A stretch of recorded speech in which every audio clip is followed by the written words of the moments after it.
hemos invitado y le agradecemos que nos acompañe el día de hoy a Santiago Krill para conversar justamente sobre esto. Y pues es usted bienvenido, Santiago Krill. Gracias por estar aquí en Los Periodistas. Al contrario, les agradezco mucho la invitación. Tengo un internet un poco intermitente de cuando en cuando. Me avisan si no a mi teléfono. Pero en principio, Correcto. pues, Alejandro y Alba, les agradezco mucho la invitación. Y qué bueno que podamos comenzar un momento tan intenso políticamente hablando. Sí, bueno, Santiago Krill, presidente de la Comisión Política del Partido Acción Nacional y vicepresidente de la mesa directiva de la Cámara de Diputados, pues ha sido, bueno, es un hombre con una trayectoria muy amplia, pero es el artífice del diálogo que ayer se formalizó ya en la Secretaría de Gobernación con el compromiso de instalar 7 mesas a partir del próximo 10 de enero.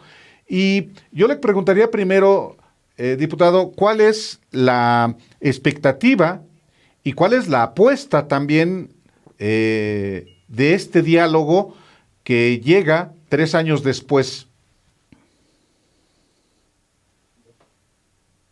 Bueno, en primer lugar, la expectativa es que inicie un diálogo político y un diálogo político en donde podamos, en primer lugar, escucharnos, cosa que no hemos hecho en estos 3 años. Entonces, hay que dar bienvenida, digamos, a este evento de apertura del diálogo. Segundo, una vez que nos podamos escuchar y que no sean a través, digamos, de mensajes, digamos, no de manera directa, sino a través de los medios, de posicionamientos o más bien de debates, tratar de entender las posiciones que tiene el gobierno y las que tenemos nosotros. El país está, sin lugar a duda, pasando un momento comprometido. Entonces, creo yo que es un buen momento de iniciar este diálogo sobre los grandes temas nacionales. ¿Cuáles? Pues los que nos afectan a todos los días: el tema de la seguridad, el tema de la economía, el tema de la salud y las coyunturas muy puntuales que van desde los medicamentos y el desabasto, pasando por los temas de orden migratorio, la relación bilateral con Estados Unidos o la trilateral con Estados Unidos y Canadá. Entonces hay un sinnúmero de temas. Todos esos temas los hemos agrupado en 7 mesas: una mesa de seguridad, una mesa de economía, una mesa de salud, una mesa de reforma eléctrica, una mesa de reforma electoral, medio ambiente y ecología, y en fin, entonces esas mesas, como bien lo has dicho, Álvaro, empezarán a funcionar a partir del día 10 de enero. Para que esas mesas funcionen bien, nos estamos preparando. Cada una de esas mesas tendrá su propia agenda que tendremos que intercambiar y vamos a ordenar un diálogo político, porque es muy importante. El diálogo no es una conversación en donde cada quien inicia con un tema de manera libre y nos vamos interrumpiendo en la medida que van, digamos, surgiendo los intereses o las anécdotas de uno u otro, ¿no? Tenemos que ordenar esto de una manera muy clara. Esto es un problema de violencia. Bueno, vamos a ver, el presidente nos está planteando agrupar la Guardia Nacional en las Fuerzas Armadas. Yo realmente quiero entender por qué. Y también quiero mostrar al gobierno cómo, en la medida que se va desplegando las Fuerzas Armadas a lo largo de varios sexenios, en esa medida se va incrementando los niveles de violencia. Entonces, queremos empezar un diálogo en donde casi lo primero que tendríamos que hacer es empatar diagnósticos.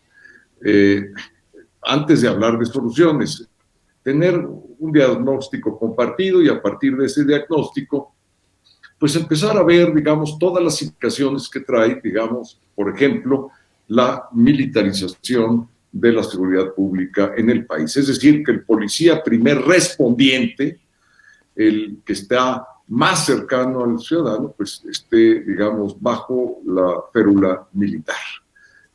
Por una parte. Por la otra, en temas como la reforma eléctrica,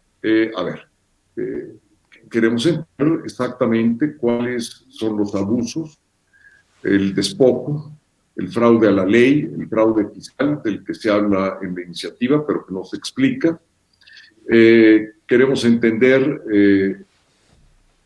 el por qué desean limitar la inversión que permite ser complementaria a la inversión nacional, particularmente, digamos, en plantas con nueva tecnología no contaminante.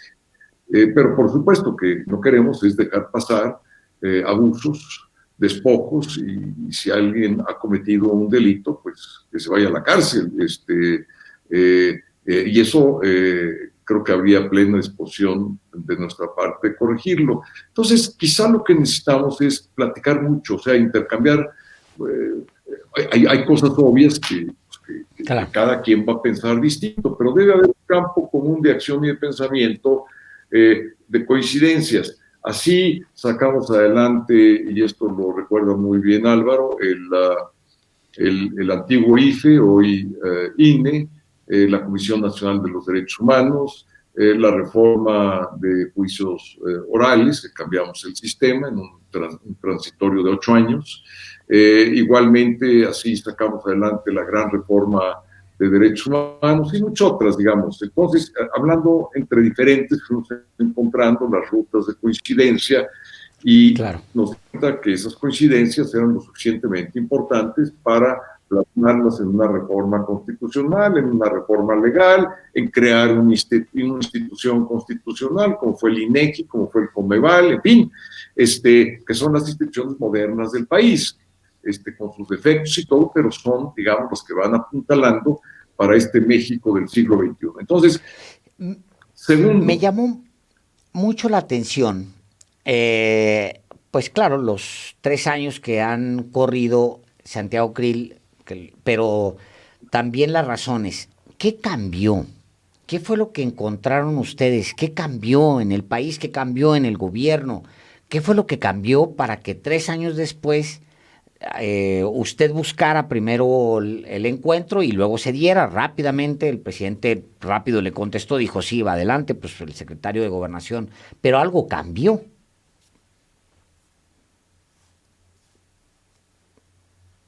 ¿Y qué fue eso? Yo creo que estábamos en una circunstancia, Alejandro, de última llamada. ¿Por qué de última llamada? Porque 3 años por delante apenas nos daría tiempo de hacer algo importante como quisiéramos hacerlo. No es una cuestión que esté un gobierno de un partido o de otro, esto está de por medio, su bienestar y su desarrollo. Mañana podemos nosotros estar gobernando, y tenemos que construir una cultura política del diálogo, una cultura política de los acuerdos.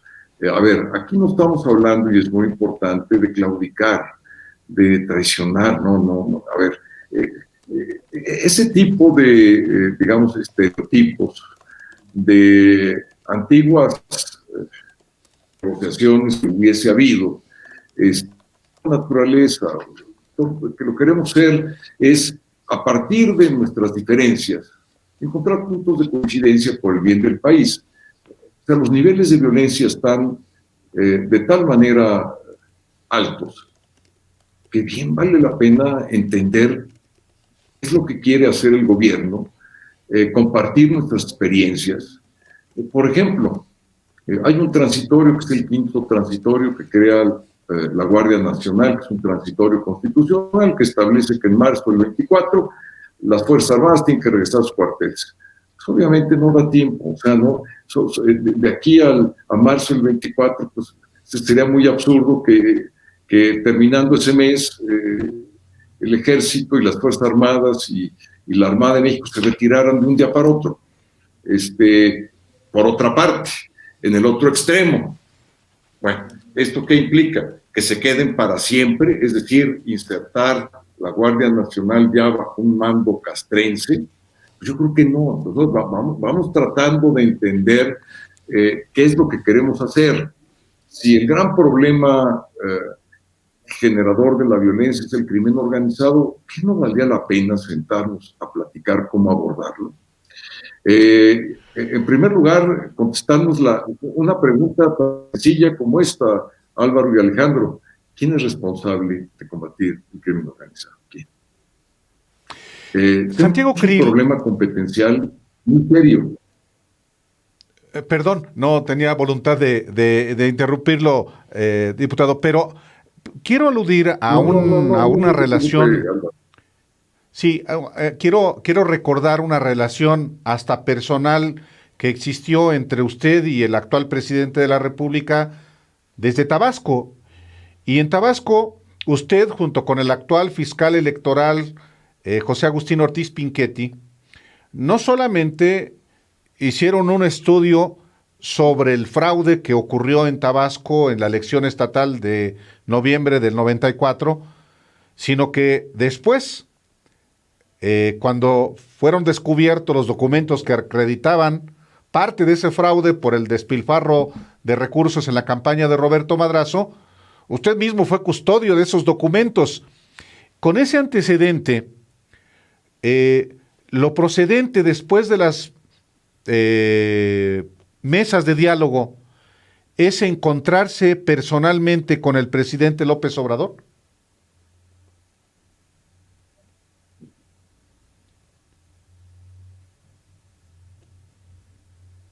Mira, lo lógico en este momento es que el diálogo avance.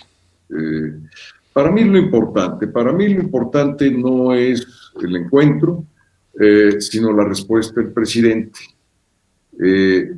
¿Por qué? Porque el presidente dijo tres cosas. Primero, ábrase el diálogo. Segunda cosa, ábrase con todos. Y tercero, ábrase sin cerrazón. Y quiero quedarme en este último adjetivo. Sin cerrazón. Bueno, ¿qué quiere decir esto? Que no van a existir anatemas en la mesa, vamos a poder tratar todos los temas, vamos a tratar de hacerlo de manera abierta y con la tolerancia y el respeto a las ideas del otro. Pues yo creo que es un buen comienzo, y él ya designó a su representante.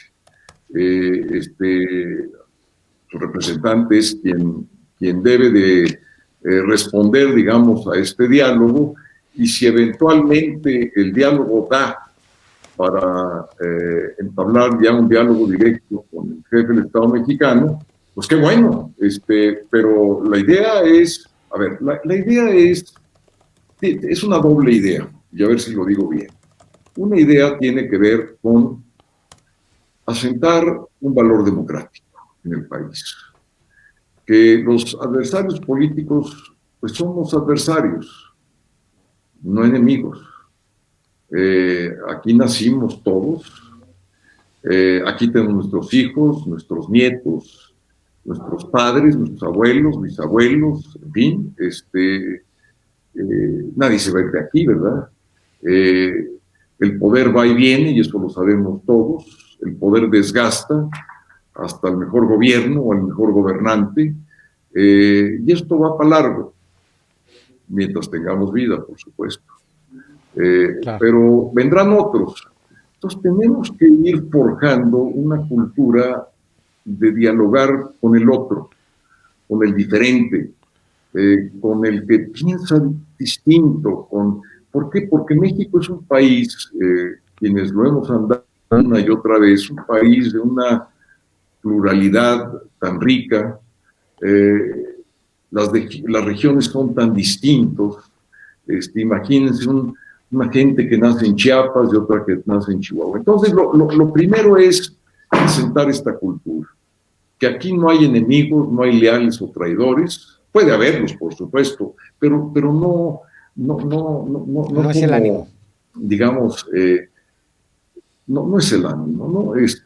Claro. Y y dialogando vamos a poder entender exactamente en qué estamos de desacuerdo, exactamente en qué.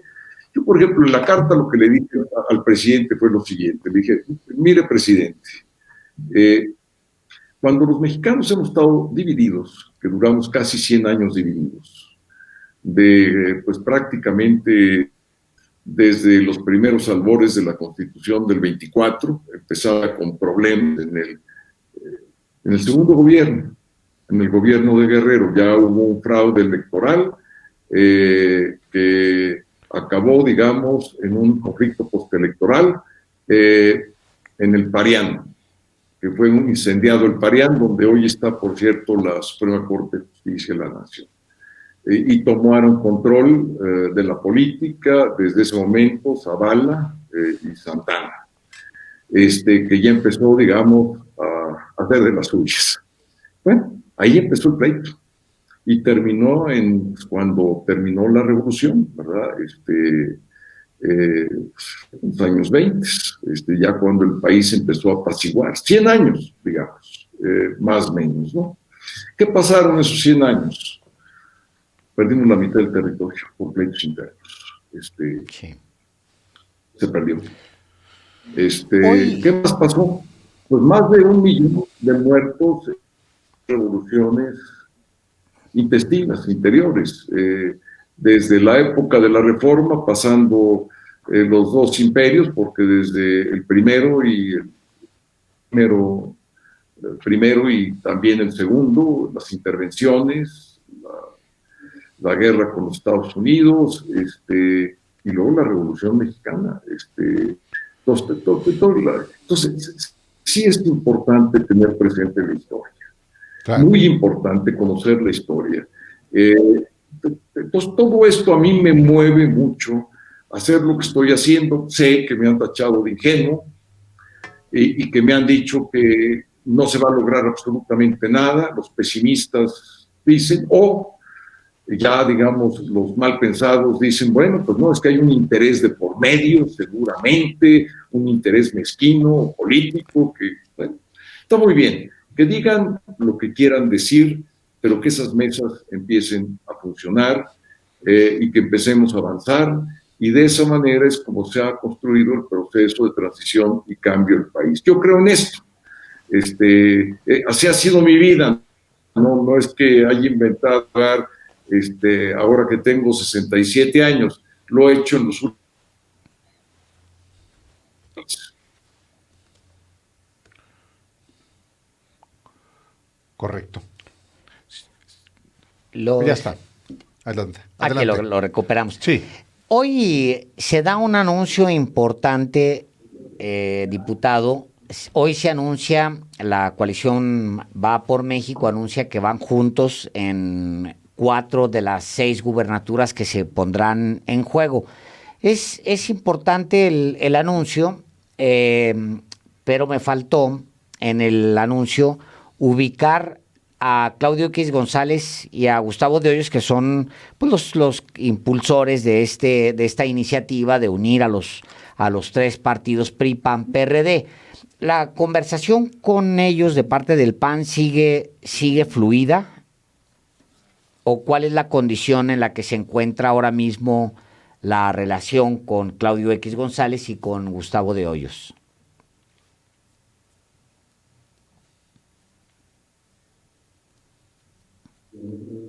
Mira, hay un diálogo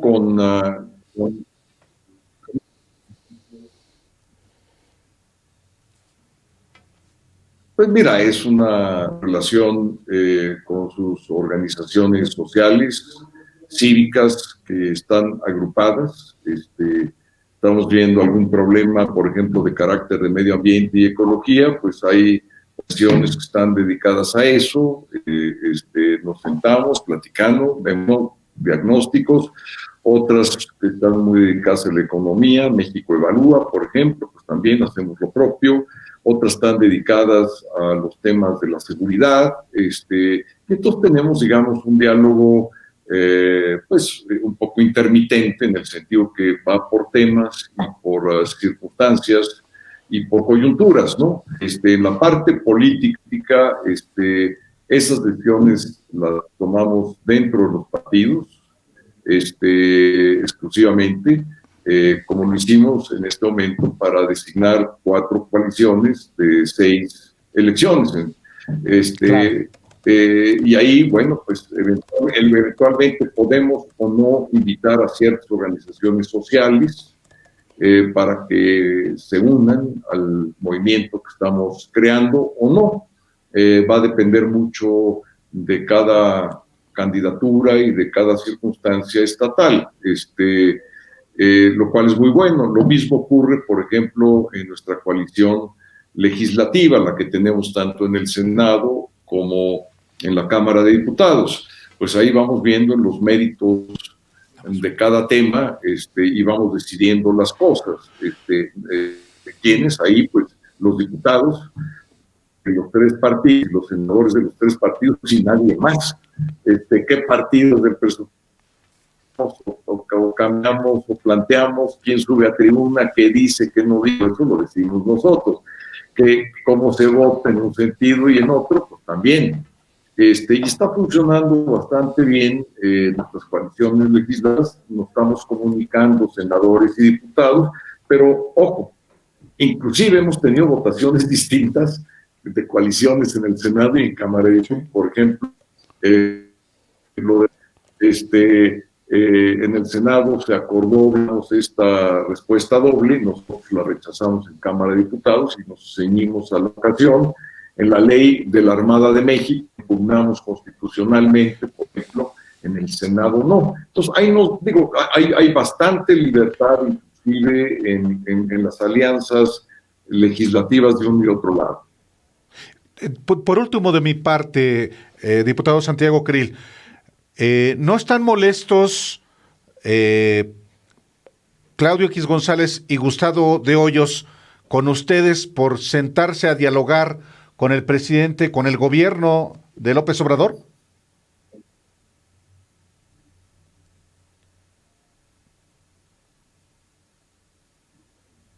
Mira, no lo sé, no lo creo. Yo creo que ya me lo hubieran, lo hubieran comunicado, ¿no? No es, esto es algo, digamos, una decisión de mi partido, en primer lugar. Sí quiero decirte que sí se la comuniqué yo al presidente del PRI y del PRD por nuestra circunstancia de alianza.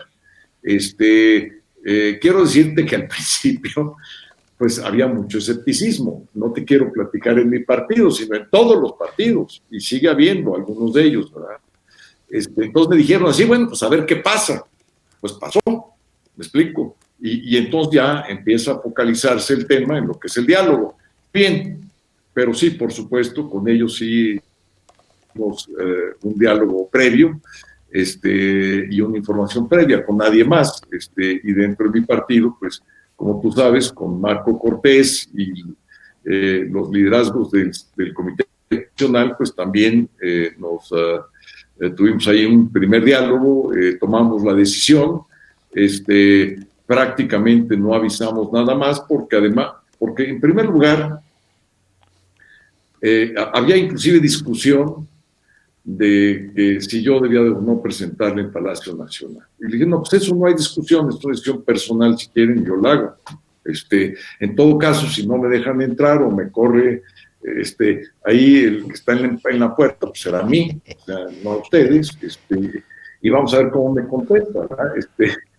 Entonces, cuando pasa esto, además, fue todo un problema de logística, porque estaba el Palacio Nacional cerrado auténticamente por vallas, porque iba a haber el evento del aniversario, del tercer aniversario del gobierno del presidente López Obrador. Y entonces no salió tan bien como yo hubiera querido, porque yo hubiera querido subir, digamos, a la oficina particular y entregar el documento. No tenía ninguna intención de tocarle la puerta al presidente.